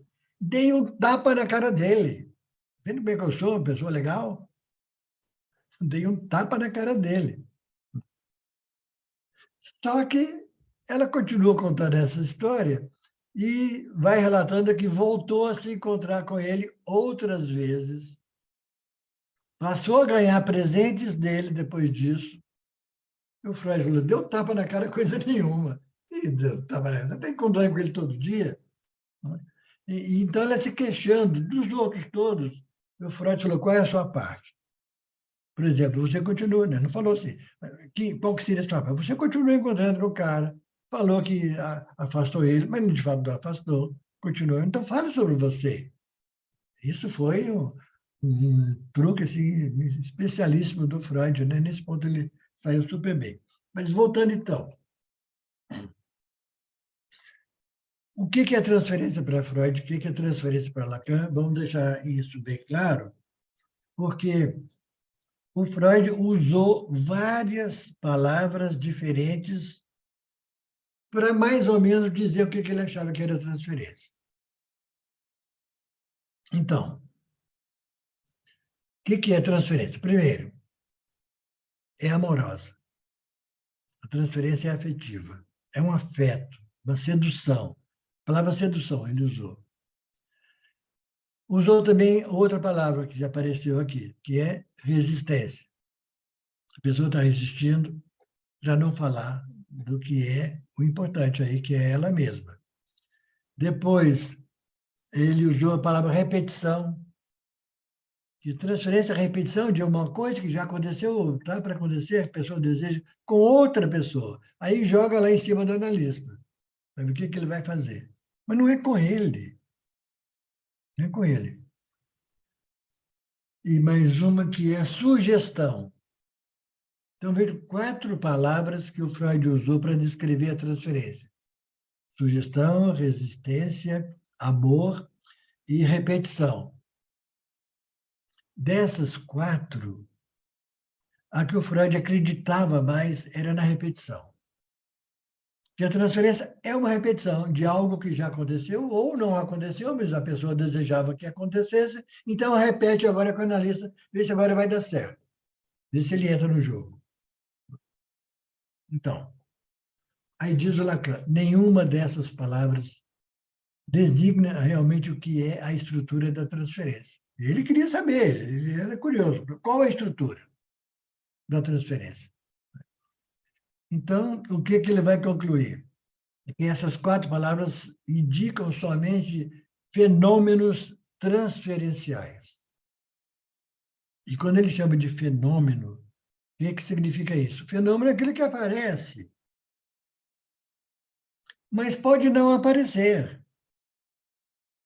Isto é, essas 4 coisas que o Freud falou não precisam aparecer numa análise para que a análise seja uma boa análise. Não precisa ter sugestão, não precisa se preocupar com a repetição, nem com o amor, enfim, nem com a repetição.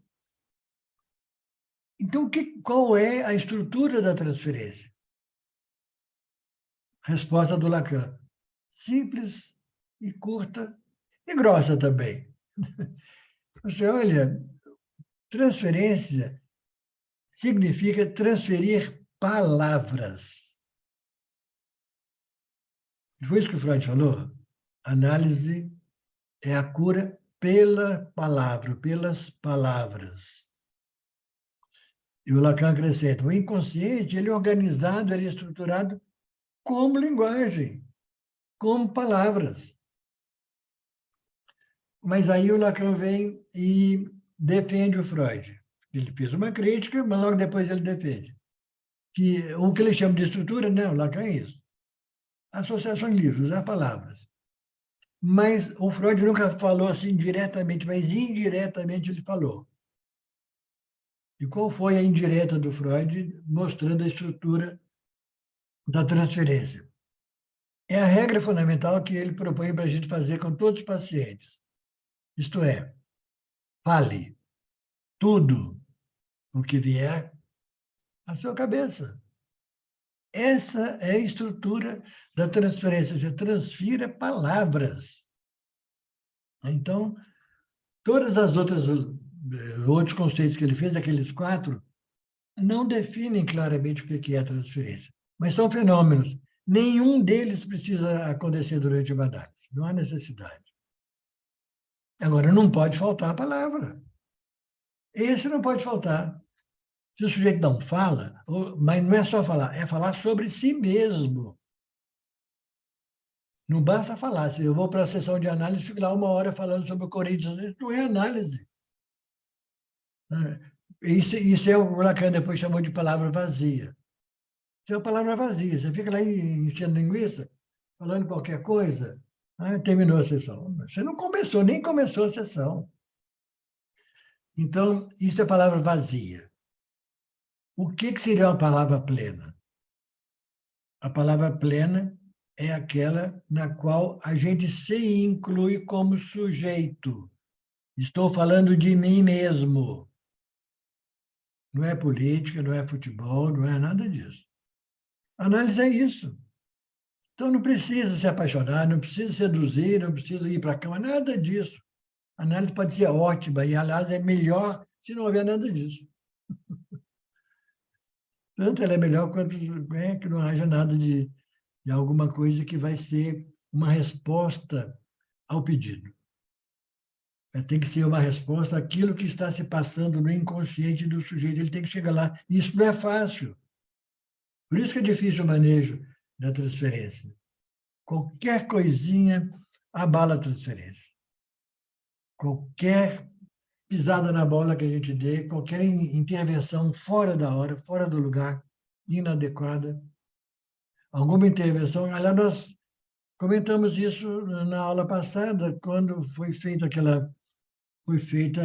uma supervisão. Não lembro mais exatamente como é que foi a coisa, mas quem que foi? Foi a Camila que fez a apresentação da última vez?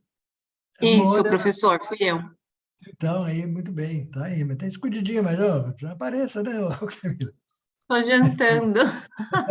Já abro, já.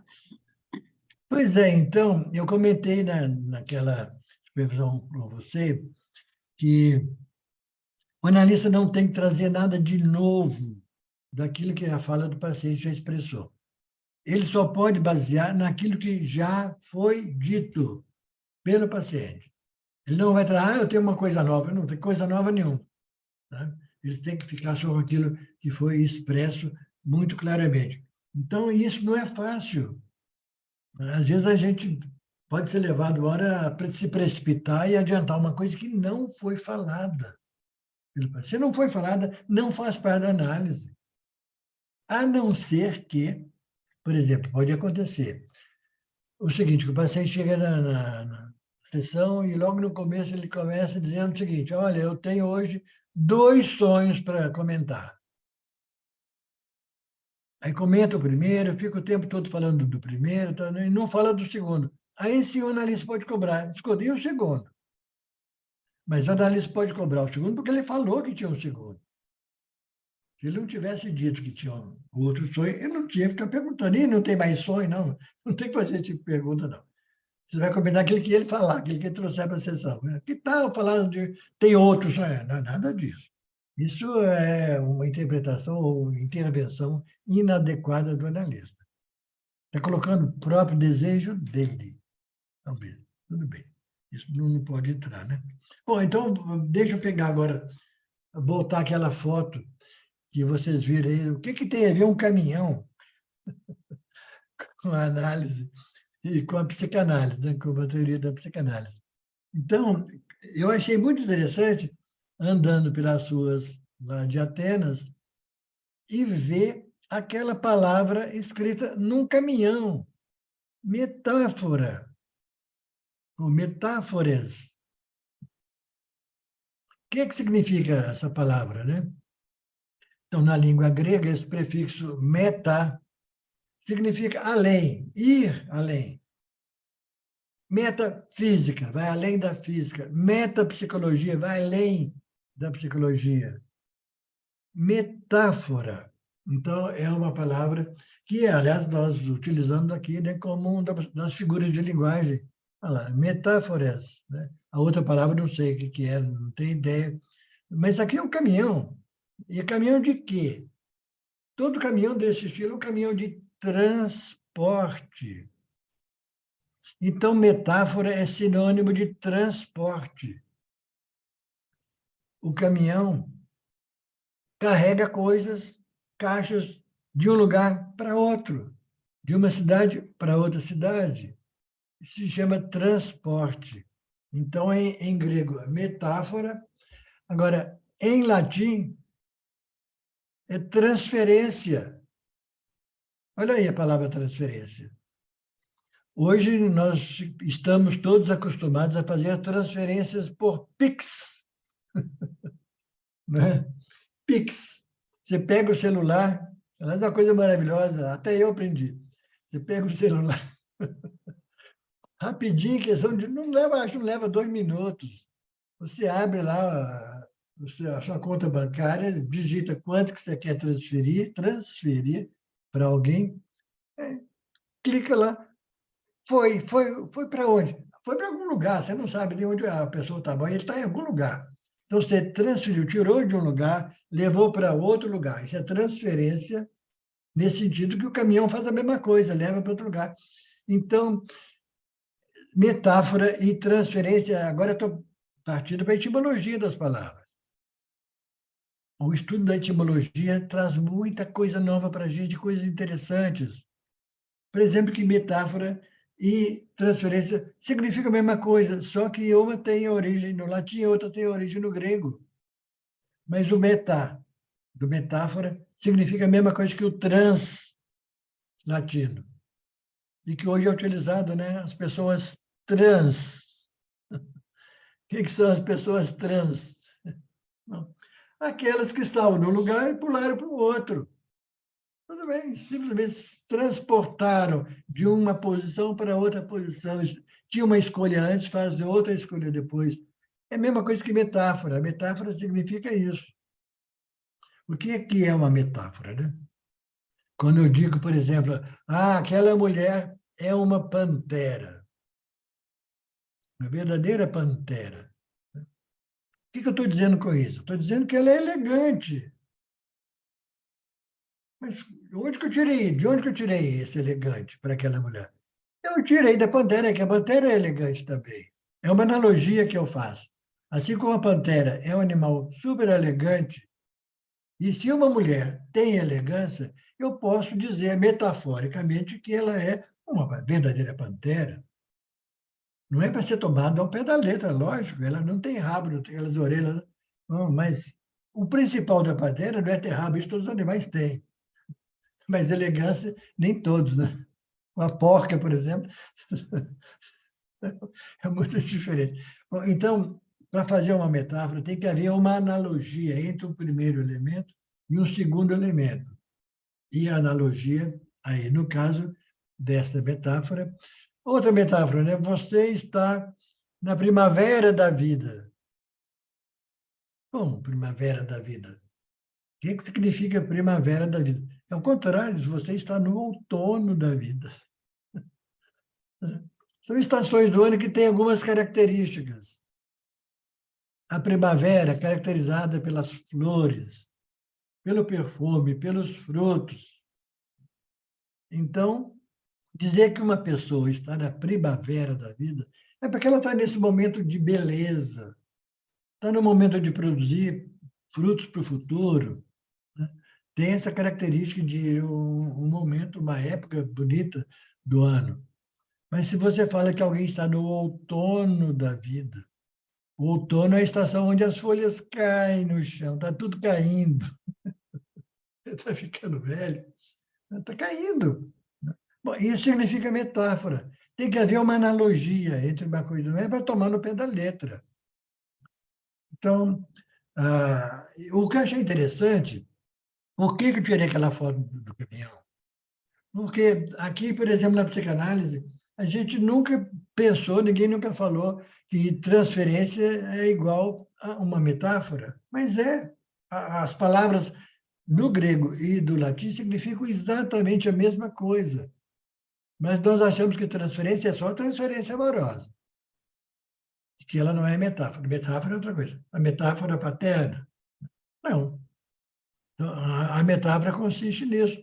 Você pega uma coisa num lugar e leva para outra. Pega uma palavra que é pantera e aplica a uma pessoa que tem as características da pantera. Tira de um lado para o outro, leva para lá. Então, a metáfora, o caminhão pega uma coisa no lugar e leva para outra. Mesma coisa. Mas eu fiquei admirado como é que até hoje, na Grécia, metáfora significa mesmo transporte. Aliás, a outra palavra é transporte.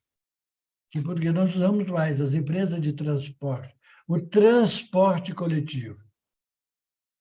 Transporte significa isso. Você pega uma pessoa num lugar, leva para outra estação, leva para outro bairro, para outro lugar, de uma cidade para outra cidade.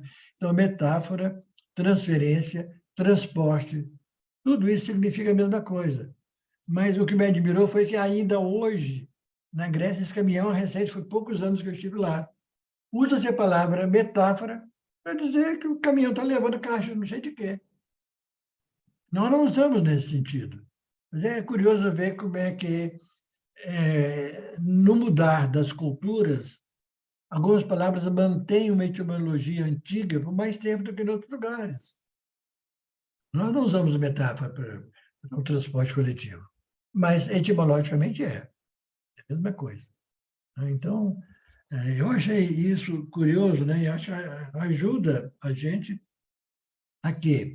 A ver, a entender melhor qual a possibilidade de explorar uma palavra. Como toda palavra é polissêmica, pode ser entendida de várias maneiras, pode ter vários sentidos, e isso que significa acrescentar um sentido metafórico numa palavra que significa alguma coisa mais concreta, né? Por exemplo, pedir a mão de uma mulher em casamento. Isso é uma metáfora. Aliás, nem é metáfora, isso é uma metonímia. E é bom, nem ia falar disso, mas é bom lembrar qual a diferença de metáfora e metonímia. Metonímia tem esse prefixo meta também. Meta, metonímia. E nímia é nome.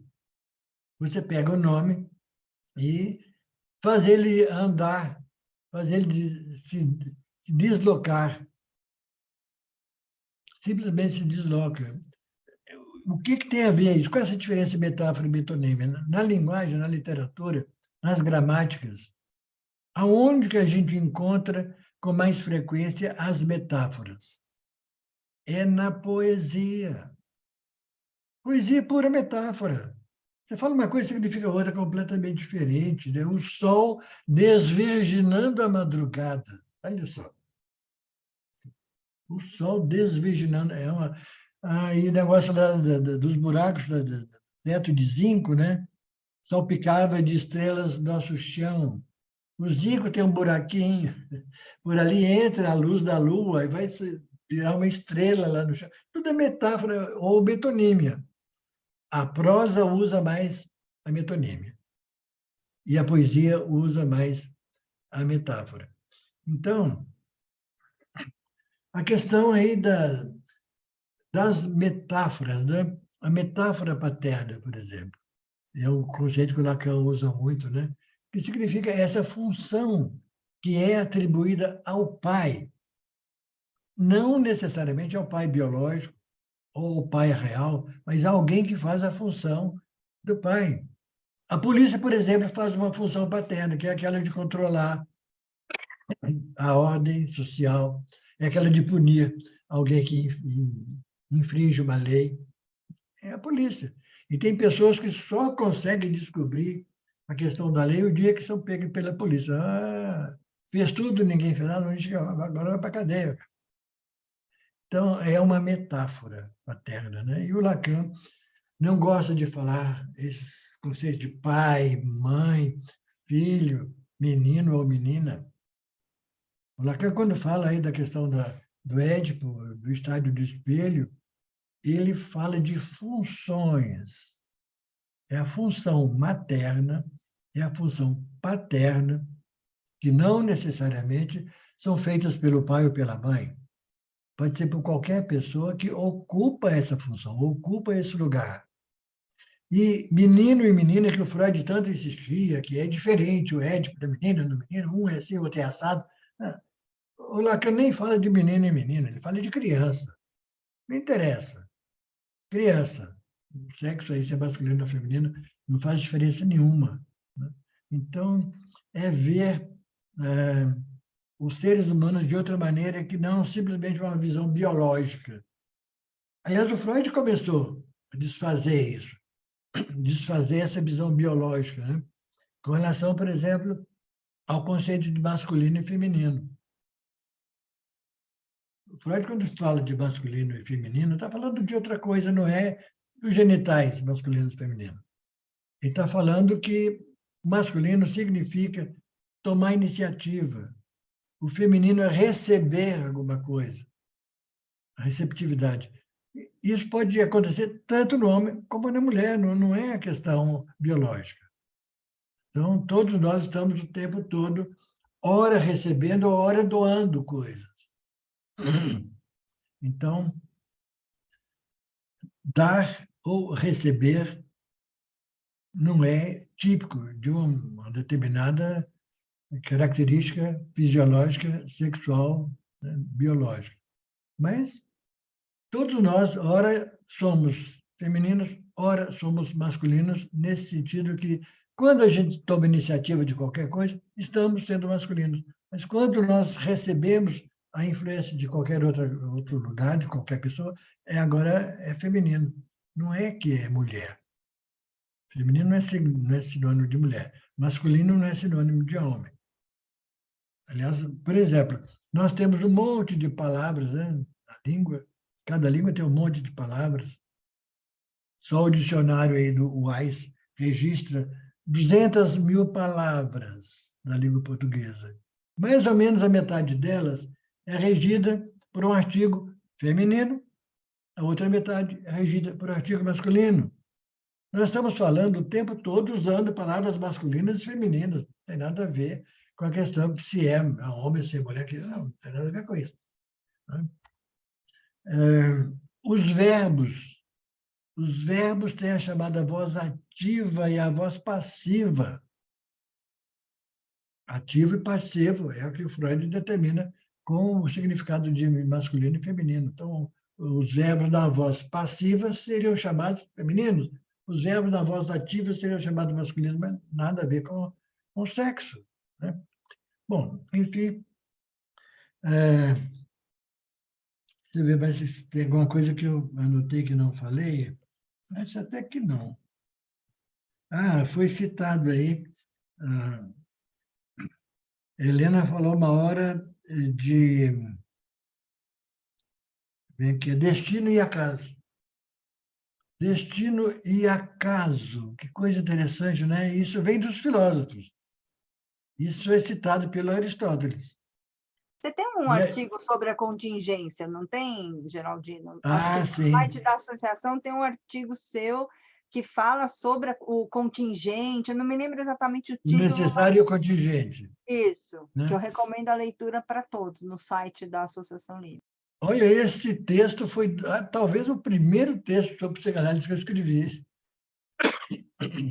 No congresso que teve no Rio de Janeiro, lá nas décadas de 70, fim de 70, 80, por aí, onde eu falo sobre a instituição psicanalítica. As instituições, as sociedades, os institutos, né, são considerados um mal necessário. Isso é muito dito. É um mal necessário. Isso não funciona bem, mas tem que haver. Então, eu escrevi um artigo que fazia tudo ao contrário. Não é um mal necessário, mas pode ser um bem contingente. Um bem contingente. O contingente é aquilo que pode existir, mas pode não existir. Não faz tanta falta. Você pode fazer a sua formação numa sociedade de psicanálise, num instituto de psicanálise, pode. Mas por que chamam isso de um mal? É um mal, mas que é necessário. Nem uma coisa nem outra. Primeiro, não precisa ser mal. Também não precisa ser necessário. Então, eu falo, pode ser um bem. Tem algumas instituições que são muito boas, onde a gente aprende muita coisa. A gente pode se formar super bem. O único exemplo que eu dou também não tem mais do que um exemplo, não. E é lógico se tem alguma coisa a ver com a minha experiência, né? É a Associação Livre, foi a Associação Livre. Não quer dizer que não haja problemas. Também acontecem problemas. Mas eu estive em outras instituições que eu achei muito perversas, muito ruins. Mas fazem mais mal do que bem, autoritárias, que ficam impondo regras e instituindo hierarquias, que um analista é mais analista do que o outro. Ou é analista ou não é analista, mas é um analista de primeira classe, de segunda classe, terceira classe, tem uma categoria poder. Isso não tem sentido nenhum dentro da própria teoria da psicanálise.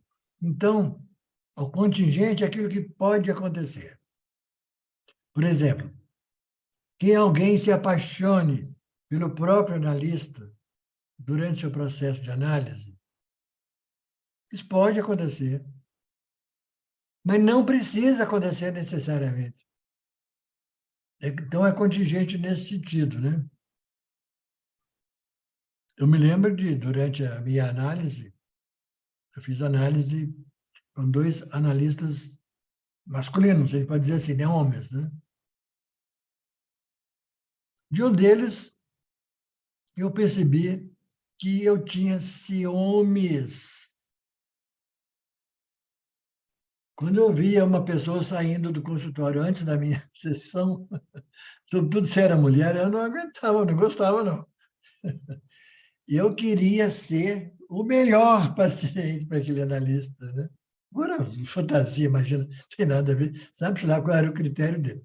Mas, então, essa tal da transferência, né? Ela acontece em qualquer relação, o Freud deixou isso bem claro. Então, quando a gente está tendo ciúme de alguém, a gente está numa posição feminina, nesse sentido que o Freud fala, né? Quando a gente está causando ciúme ao invés de no outro, a gente está numa posição que seria masculina, de acordo com a coisa do Freud. Então, mas são coisas contingentes, não precisa acontecer isso, mas pode acontecer. Isso acontece, não é nenhuma desgraça, contanto que o analista saiba trabalhar com isso. Se o analista não tem um critério de como trabalhar com fenômenos transferenciais, a mesma coisa se diz com relação à agressão.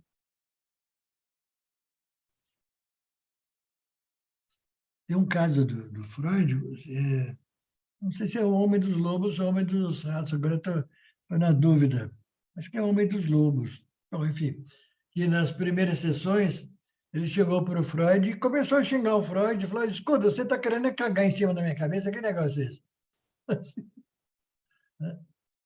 O que o Freud fez? Nada, não tem que falar nada. Ou então perguntar, mas por que você acha isso? O que você tem medo que eu cague na sua cabeça? Né? Então, mas isso é contingente, pode acontecer. Pode acontecer que o paciente, autorizado como ele está pelo analista, fale qualquer coisa, mas as coisas mais bobas, ele tem direito de falar. Agora, o analista esteja preparado para não ficar irritado com isso, não brigar com o paciente. Não tem nem que ficar irritado e nem que ficar entusiasmado. Isso não é com o analista, isso é outra coisa.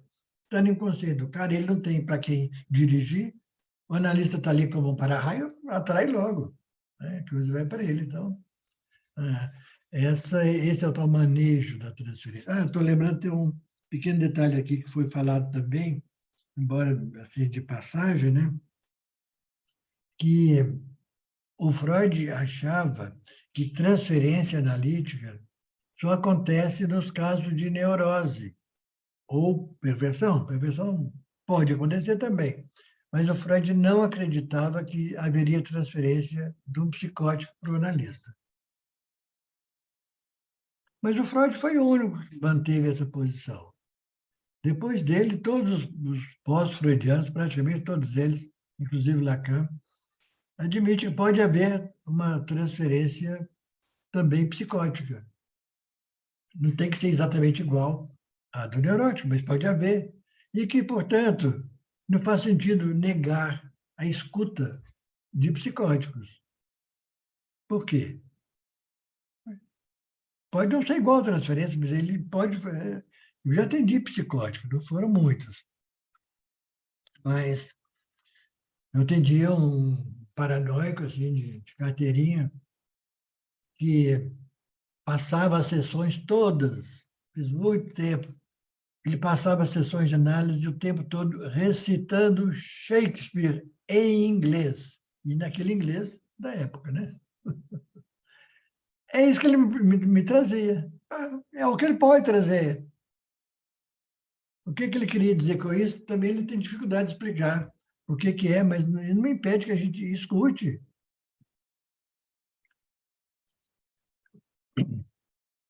Eu já comentei com vocês aqui que eu passei e passo por uma experiência com um jardineiro que vai na minha casa.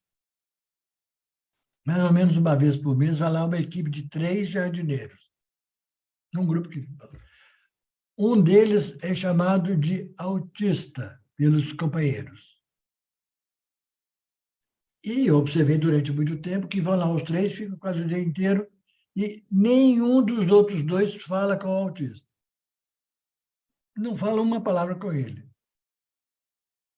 Eu fiquei invocado, eu vou conversar com esse cara. Me aproximei lá do autista, cumprimentei, puxei conversa. O cara fala perfeitamente bem.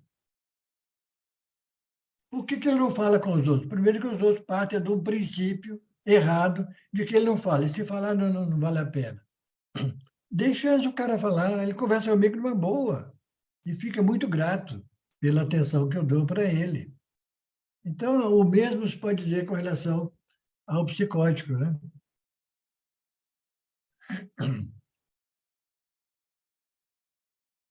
Então, nós estamos quase na hora aqui. Eu vou só contar um casozinho rápido também de um psicótico, que aconteceu exatamente isso. O cara estava hospitalizado e ele só falava uma única frase. Qualquer que fosse a pergunta, ele respondia a mesma frase, que era uma só. É a única coisa que ele falava. Então, ele pegou fama ali naquele hospital e todo mundo fala, esse cara não sabe falar, ele só fala uma frase, né? Então, não adianta ninguém tentar. Aí chegou um psiquiatra lá, que era assim, muito favorável a conversar com os psicóticos, e pediu autorização, eu quero falar com esse paciente aí. A direção do hospital tentou demover eles. Caramba, vai perder seu tempo. Vai falar, um monte de gente já foi lá tentar falar com ele, ele não consegue, ele só fala uma frase e ninguém entende, fica por isso mesmo. Ele falou, mas eu quero falar com ele. Assim mesmo. Então, subiu lá o psiquiatra e cumprimentou o paciente. Olá, tudo bem? Quem é você? Ele perguntou para o psicólogo. Quem é você? O psicólogo respondeu assim, eu sou o cavalo de Nancy com uma mulher montada em cima. Era a frase que ele respondia para todo mundo.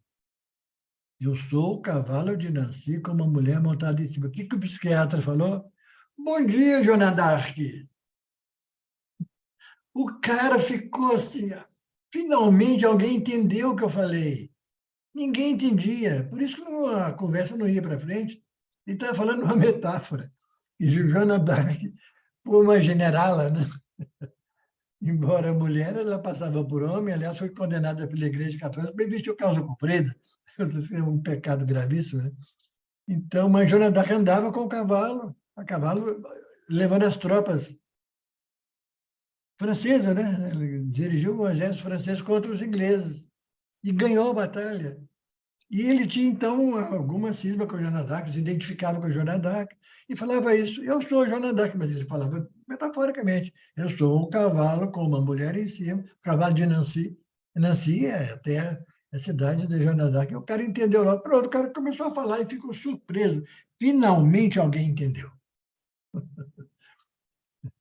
Então, veja, né, que as surpresas que as pessoas podem nos causar, né? E essa mania de não querer falar. Aliás, isso na psiquiatria, sobretudo na época da antipsiquiatria, isso ficou célebre, né? Os psicóticos eram todos internados nos hospitais psiquiátricos e os médicos, enfermeiros e o pessoal de lá do hospital, ninguém dava uma palavra com eles. E quando eles perguntavam alguma coisa, tipo, escuta, eu estou querendo voltar para minha casa. Ninguém respondia, não sabe o que está falando, não. Mas se ninguém aceita, ninguém escuta, ninguém interage, o cara leva essa fama de que realmente, né? Ou é psicótico, agora a mania é chamar esse pessoal todo de autista, né? Tem 50 diferenças de autismo, não? Agora toda criança é autista. Não. Então, hoje parece que está havendo essa tendência, sobretudo nas escolas, né? Que uma criança que mostra qualquer diferença com relação às outras crianças, essa diferença é chamada de doença. Isso é uma patologia. Tem que ser todo mundo igualzinho, igualzinho, que nem o rebanho. As pessoas perdem a sua identidade, perdem a sua característica principal. O fato de ser diferente não significa que é doente. Então, tem que despatologizar, né, essa mania de botar diagnóstico em todo mundo. Enfim, é por aí. Mas o tempo transcorreu transferencialmente, metaforicamente. E acho que está na hora da gente mudar o disco aí, né? Não sei se vale a pena fazer algum intervalo ou se continuamos e passamos agora para o estudo de casos aí, né, para fazer uma certa supervisão. Tem gente que se aprontou para falar hoje, né? Quem que é o... Vou Helena, parar, eu vou parar